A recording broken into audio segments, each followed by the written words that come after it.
गुरु के कहते हैं गुरु का भक्त वो मेरी आत्मा हुई और वह के हृदय में रहूं समोई। 68 तीर्थ भ्रम भ्रम आवे, 100 फल गुरु के चरणा पावे। 10वां अंश गुरु को दीजे, जीवन जन्म सफल कर लीजिए। अपने आत्माओं परमात्मा कहते हैं। कबीर साहब की वाणी हम पहले ही पढ़ा करते थे।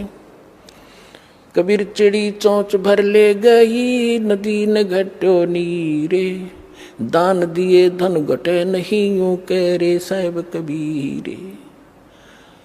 अब यहाँ आप, क्योंकि आपको अपना वो अक्षेत्र मिला है जो उपजाऊ जमीन है, इसमें जितना बोओगे 1000 गुना आपको तुरंत वापस मिलेगा। ये कोई भाट भिखारी का आश्रम नहीं, उस समर्थ का दिया हुआ आश्रम है, उसका दिया हुआ ज्ञान है। यहाँ पहले हम क्या देखा करते थे गांव में कि भी ऐसे कोई आपत्ति आ गई, कोई धर्म कर दो, बना के मीठे चौड़ खा लिया करते, उसी से आपत्ति हल्की हुई महसूस होती थी। और यहाँ कैसे भंडारे चल रहे हैं, कहाँ से दुखी आत्मा आती है। यहाँ आते 90% शांति उनको ये हो जाती है, किसी चीज़ की असुविधा नहीं, तो 90% टेंशन यहाँ आते खत्म हो जाती है। ऐसे स्थान पर किया हुआ दान, कहते धर्म तो 10 का नहीं, 10 का माने नाश नहीं होता ऐसे किए हुए पुण्य का। और 10 के तीनों लोग खैर आए तो मैं खैर है कीजिए आत्म भोग। तो यहाँ कबीर साहब कहते हैं 10वां अंश गुरु को दीजिए, जीवन जन्म सफल कर लीजिए। गुरु बिन होम यज्ञ नहीं कीजिए, गुरु की आज्ञा माहे रहीजे। गुरु बिन माला फेरते, गुरु बिन देते दान। गुरु बिन दोनों निष्फल हैं, चाहे पूछो वेद पुराण। अपनात्मा हम भक्ति अध्यात्म मार्ग से अपरिचित होने के कारण भटक रहे थे। हम पुण्यदान भी करते थे पर प्रतिफल नहीं मिल रहा था। अब गुरु के बिना किया हुआ दान कभी सफल नहीं होगा, ये भगवान का आदेश है। आपको अब गुरु मिले हैं, विश्व में गुरु नहीं, ठीक है, वैसे तो जैसा कर्म करोगे यहाँ का भी दान फल मिलेगा। जैसे किसी ने भंडारे कर दिए, कोई कबूतर को, पक्षियों को दाने डाल दिए, कहीं कंबल बांट दिए, कोई गौशाला धर्मशाला बनवा दी। अब दोनों बात कहते हैं परमात्मा के गुरु के बिना किया हुआ दान आपको कोई लाभ नहीं देगा। फिर ये भी कहते हैं पावेगा अपना किया रे, भोगेगा अपना किया रे। जैसा करेगा वैसा मिले भीगा। अब जैसे कोई सेठ साहूकार बना हुआ है, उन्होंने भंडारे कर दिए, कंबल बांट दिए, बहुत से अनाथों को भोजन खिला दिए,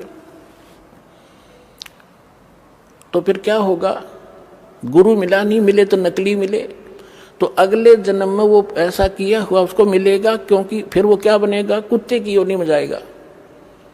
और कुत्ता बनेगा अच्छे कोई ऑफिसर के, किसी सेठ के घर पे, वो किया हुआ मिलेगा उसको। अब उसका ड्राइवर तो होगा मनुष्य, और वो कुत्ता बैठेगा कार में पिछली सीट पे, माल्य गाड़ी पे, और मालिक मनुष्य चला रहा होगा और कुत्ता बैठा पिछली सीट पर, झांकी में खिड़की में देख रहा है ना ठाठ से। और अलग से कमरा होगा, उसमें एसी लगा होगा।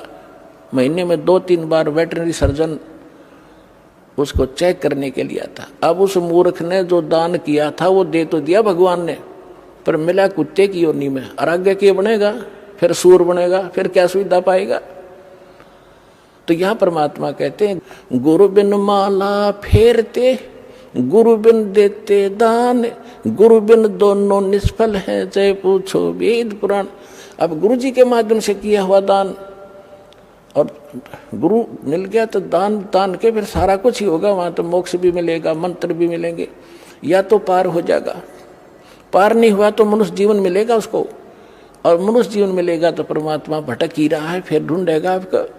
लेकिन प्रार्थना आपसे की जाती है कि इस जन्म को आगे मत बढ़ाना, इसको फाइनल कर दो। कोट जन्म तन भर मत होगे, कुछ ना हाथ लग्या रे। कुकर सुकर खरबा बोरे कौआ हंस बुगारे, कोटि जन्म तू राजा की न्या मिटी न मन की आशा, भिक्षुक होके दर दर घूम्या ये मिला न निर्गुण रासा। अब ये साधना ना मिलने से आप ऐसे भटक रहे हो।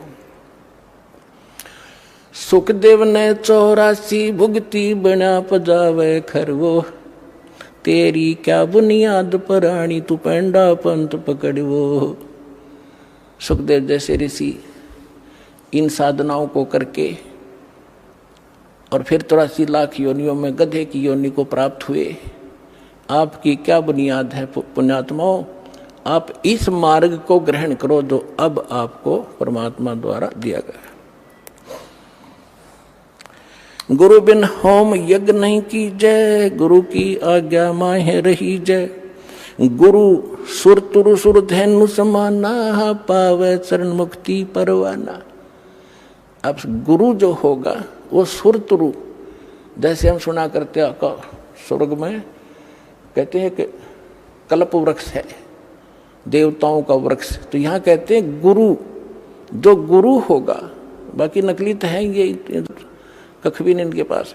गुरु सुर तुरु यानी देवताओं का वृक्ष, और सुर धेनु जिसको काम धेनु कहते थे, देवताओं की गाय, यानी जो मांगे जब दे दे, उसी समय दूध दे दे तो सब मनोकामना पूर्ण करे।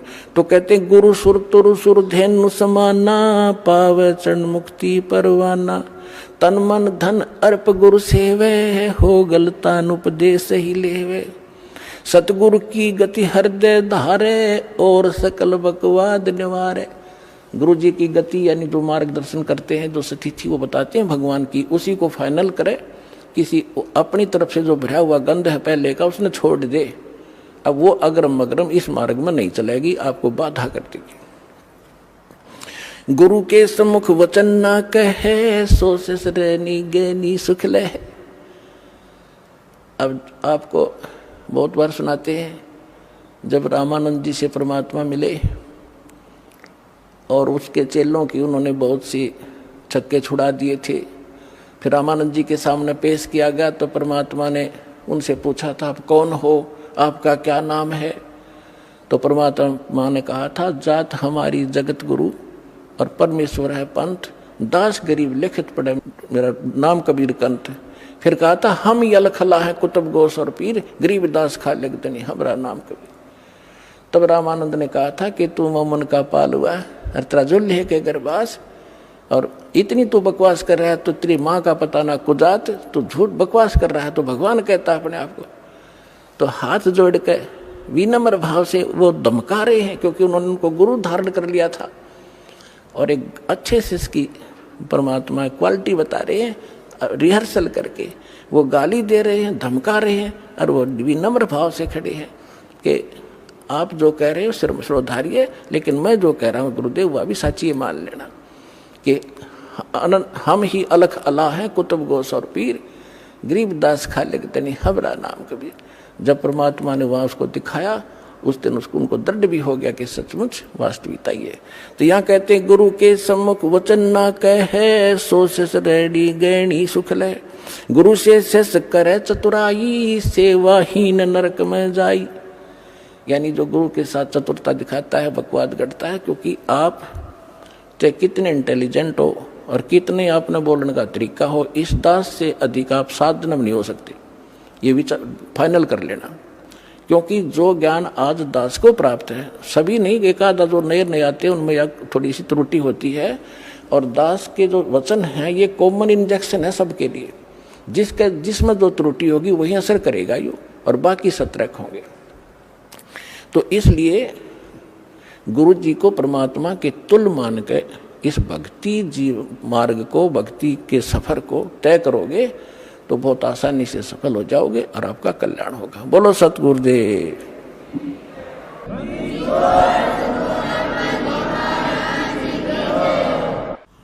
परम पिता परमात्मा पूर्ण ब्रह्म सर्व सृष्टि रचनहार कबीर भगवान ने हम सभी प्राणियों के ऊपर एक विशेष कृपा की है। उन्होंने स्वयं आकर के हमें ये ज्ञान कराया है कि हम क्यों जन्म रहे हैं, क्यों मर रहे हैं। जिस संपत्ति और जिस संतान को हम सुरक्षित रखने के लिए दिन रात प्रयत्नशील रहते हैं और हमारी आंखों के सामने ये सब नष्ट हो जाता है, ये क्या कहानी है। पुण्यात्माओं, हमें कोई ये ज्ञान देने वाला नहीं था, जिस कारण से हमें इसका कोई विकल्प दिखाई नहीं दिया। हमने ये एक फाइनल मान लिया, जन्म और मृत्यु होगी, बच्चे होंगे, इनकी परवरिश कर दें, इनका विवाह कर दें, इनको रोजगार मिल जाए, इनको संतान हो जाए, फिर हम बेशक मर जाएं, ये और भी तो मर ही रहे। और हम संतान की इच्छा किस लिए करते हैं कि हमारा वंश चले, मेरा नाम चले। तो परमात्मा ने आके बताया है कि जिस वंश की आशा में आप संतानों उत्पत्ति करते हैं या जिनको संतान नहीं होती, वो इतना बेसब्रा हो जाता है किसी भी प्रकार परमात्मा एक संतान दे। वो भगवान भी बाद में मांगता है, पहले भगवान से संतान ही मांगता है। तो परमात्मा हमें याद दिलाते हैं कि कुछ तुम पीछे और कुछ भविष्य में झांको। आप केवल वर्तमान में ही सीमित हो गए हो।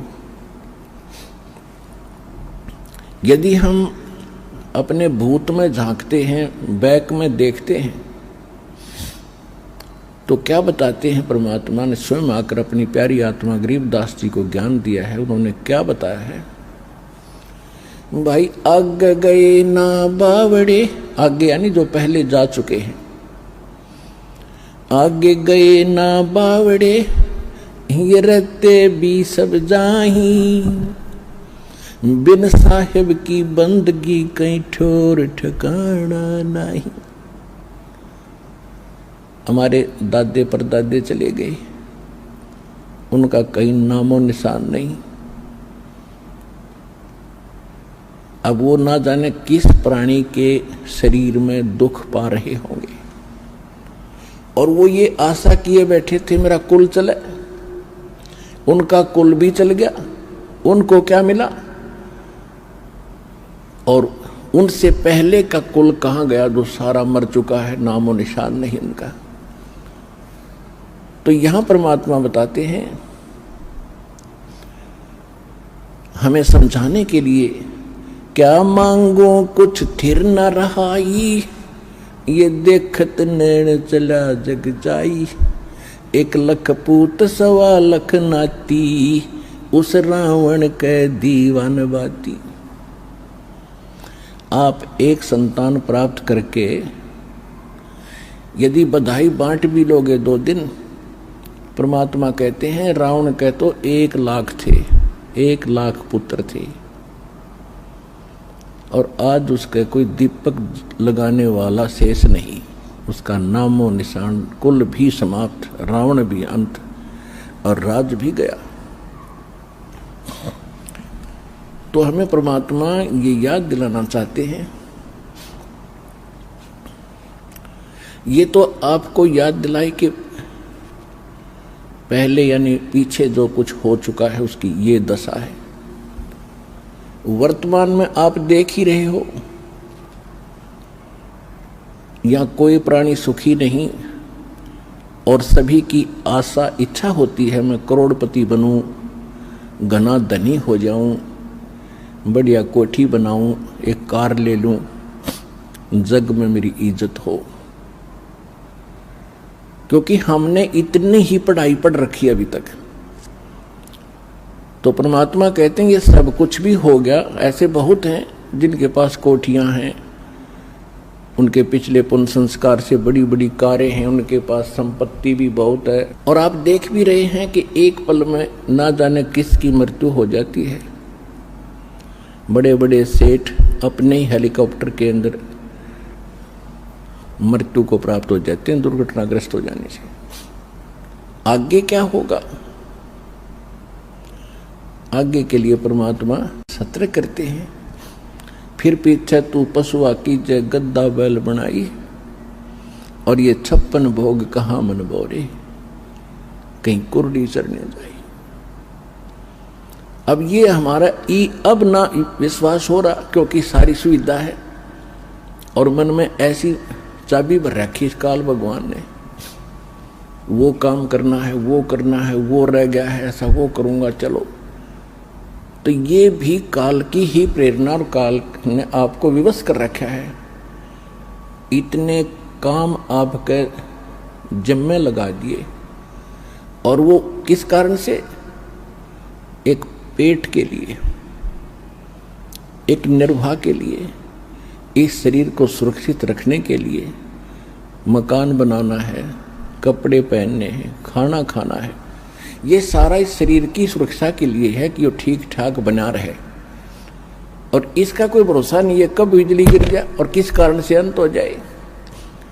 तो यहां परमात्मा कहते हैं, कबीर ये तन जाएगा, सके तो ठहर ला, एक सेवा कर सतगुरु की और गोविंद के गुण गा।